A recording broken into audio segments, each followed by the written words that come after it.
Assalamualaikum warahmatullahi wabarakatuh. Perkenalkan, nama saya Dimas Samudra dengan NIM L1A 019-2034. Saya berasal dari Prodi Hubungan Internasional kelas A AI 2019. Di sini saya akan menjelaskan tugas APLN saya, yaitu kebijakan Amerika dalam konflik Timur Tengah, kasus Libya.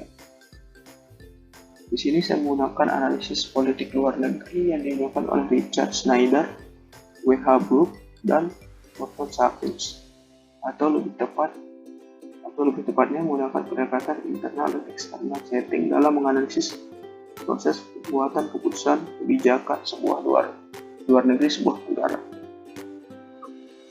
Schneider dan kawan-kawan mengakui bahwa keputusan para pembuat keputusan dan keputusan politik luar negeri mereka juga dipengaruhi oleh faktor di luar unit keputusan, yaitu faktor yang terletak di bagian internal dari setting internal dan eksternal.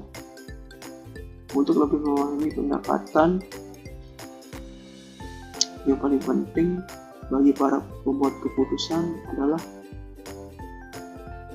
mempertimbangkan konsep setting variabel-variabel seperti hubungan sosiologis, sistem kelas, penduduk, masyarakat, bahkan sampai dengan keputusan nasional yang perlu dipertimbangkan dalam proses pembuatan kebijakan luar negeri. Selanjutnya, kebijakan Amerika terhadap Libya. Kebijakan intervensi Amerika di wilayah Timur Tengah tidak lepas dari posisinya di NATO. Intervensi militer Amerika Serikat sejak era kepemimpinan George W. Bush dimulai saat serangan 11 November hingga dilanjutkan oleh Barack Obama. Hal tersebut dilantari rasa ingin balas dendam terhadap teroris Taliban yang notabene pada saat itu telah menduduki wilayah Timur Tengah.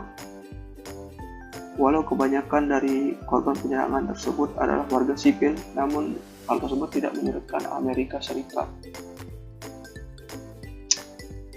Selanjutnya, itu faktor internal.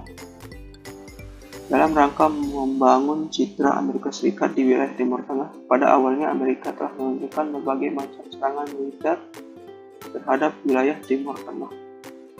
Presiden Barack Obama setelah hampir seminggu melancarkan serangan militer, Amerika Serikat dan pasukan berhasil melindungi warga sipil dari serangan pasukan pemimpin Libya, yaitu Muammar Gaddafi. Obama menjelaskan misinya telah selesai dan berhasil menghidupkan pertahanan udara Libya. Seluruh pasukan Gaddafi tidak mampu lagi maju di seluruh wilayah Libya. Di tempat seperti Benghazi, kota yang berpenduduk lebih dari 700.000, yang mana Gaddafi mengancam akan menyerang kota tersebut secara habis-habisan. Namun pasukannya berhasil dipukul mundur dan Amerika telah mengalihkan kepemimpinan operasi militer tersebut kepada NATO. Selanjutnya yaitu faktor eksternal dan internal. Dibandingkan dengan negara-negara Arab lainnya, krisis politik yang terjadi di Libya justru memiliki pergejolakan yang lebih tinggi.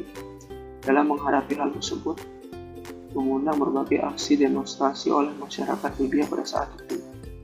Gaddafi yang pada saat itu tersebut menjabat menjadi kepala negara justru langsung menggunakan pendekatan yang lebih referensif.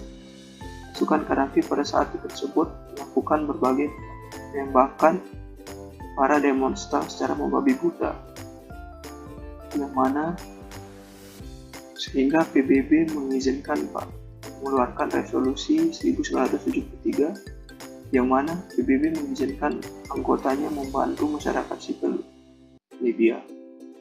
Hal tersebut yang kemudian dilihat AS sebagai sebuah peluang guna memperluas kekuasaannya di wilayah Timur Tengah dalam menghegemoni negara-negara Arab dan khususnya Libya untuk memberikan AS supply terhadap Libya.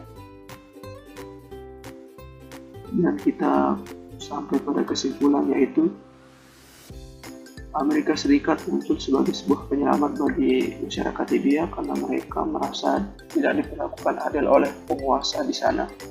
Namun Amerika sendiri juga memiliki kepentingan lain selain membantu masyarakat Libya.